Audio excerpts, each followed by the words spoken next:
Hi friends, నమస్తే. ఒక్కొక్కసారి హిందువులుగా ఎందుకు పుట్టామా అనిపిస్తుంది.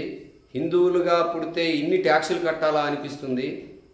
నిన్ననే విజయవాడ వేరే పని నుండి వెళ్ళేటప్పుడు అలా దుర్గమ్మ వారి దర్శనం చేసుకుని వద్దామని దర్శనానికి వెళ్ళాము.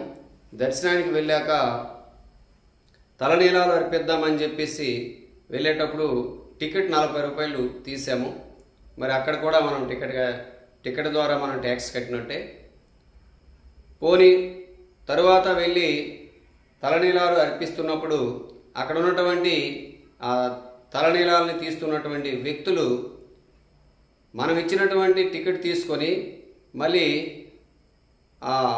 క్లీనింగ్ అయిపోయిన తర్వాత వాళ్ళు ఏం చేస్తున్నారంటే డబ్బులు అడుగుతున్నారు. పోనీ ఓ 10-20 ఇస్తే సాటిస్ఫై అవుతున్నారా అంటే అది లేదు. వాళ్ళకి మళ్ళీ 50 రూపాయలు 100 రూపాయలు డిమాండ్ చేస్తున్నారు. ఓ 10-20 పొరపాటుని ఇస్తే ఎవరికి కావాలి మీరే పట్టుకొని వెళ్ళిపోయింది అని తగువాడుతున్నారు. ఇలా ఉంది పరిస్థితి. అక్కడ బోర్డు మాత్రం చూపిస్తున్నారు, ఎవరికి రూపాయి ఇవ్వాల్సిన అవసరం లేదు. కానీ వాళ్ళు పొరపాటున ఎవరికైనా కంప్లైంట్ చేసినా కూడా పట్టించుకునే సందర్భాలు చాలా ఉంటాయి.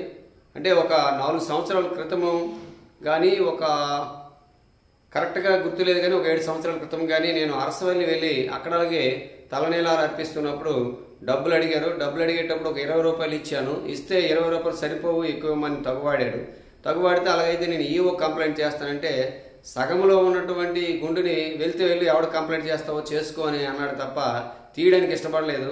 నేను కూడా కొద్దిగా మొండిగా వ్యవహరించి సగం గుండుతోనైనా ఈవోకి కంప్లైంట్ చేయడానికి వెళ్ళాను.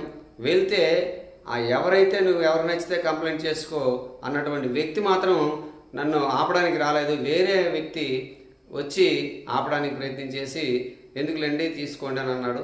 సరేలే అని నేను తలనీలాలు అర్పించిన తర్వాత వెళ్ళి అరసవెల్లి ఈవోకి కంప్లైంట్ చేస్తే నాయన ఇక్కడ ఇవన్నీ సహజమే, నువ్వు చూసి చూడనట్టు వదిలేయాలి తప్ప పట్టించుకోకూడదు అని అన్నాడు. నాకు ఒక్కసారి తలగిర్రున తిరిగినట్టు అనిపించింది. అలాగే నిన్న కూడా విజయవాడలో సేమ్ అలాగే అనిపించింది. పోనీ తీరా వెళ్ళి కృష్ణానదిలోకి స్నానం చేద్దామని వెళ్ళేసరికి అక్కడ స్నానం చేస్తున్న దగ్గర చెత్తం విపరీతంగా పేరుకుపోయింది. దాన్ని క్లీన్ చేసే దాఖలాలు లేవు.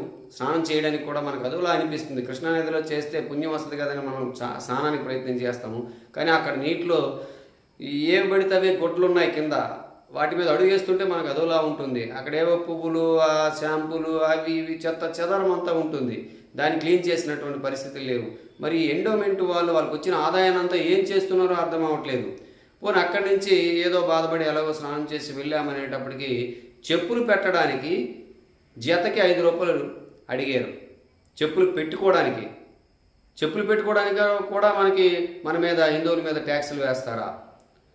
పోనీ అక్కడి నుంచి కొద్దిగా ముందుకు వెళ్ళి మొబైల్ పెట్టడానికి వెళ్తే మొబైల్కి 5 రూపాయలు, తర్వాత బ్యాగ్ పెట్టడానికి వెళ్తే ఒక్కొక్క బ్యాగ్కి 25 రూపాయలు వసూలు చేశారు.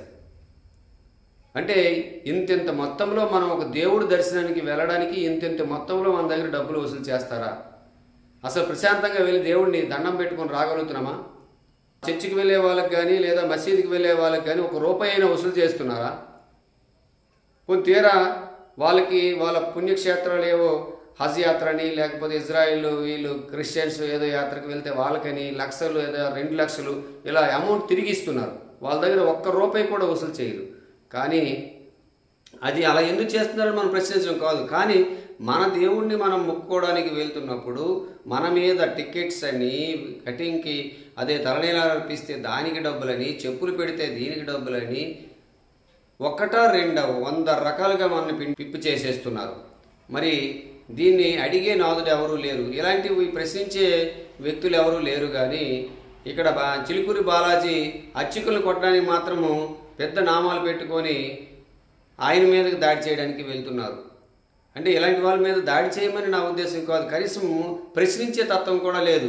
అక్కడ నేను ప్రశ్నిస్తుంటే నాకు సపోర్ట్ చేసిన వాళ్ళు కూడా పెద్దగా ఎవరు లేకపోయారు. అలాగే అందరూ వెళ్ళి డబ్బులు ఇచ్చేస్తున్నారు తప్ప ఒకరు కూడా సపోర్ట్ చేయలేదు. అసలు ఎందుకు మనం ఇంత డబ్బులు కట్టాలని ఆలోచన కూడా ఎవరికి ఉండట్లేదు.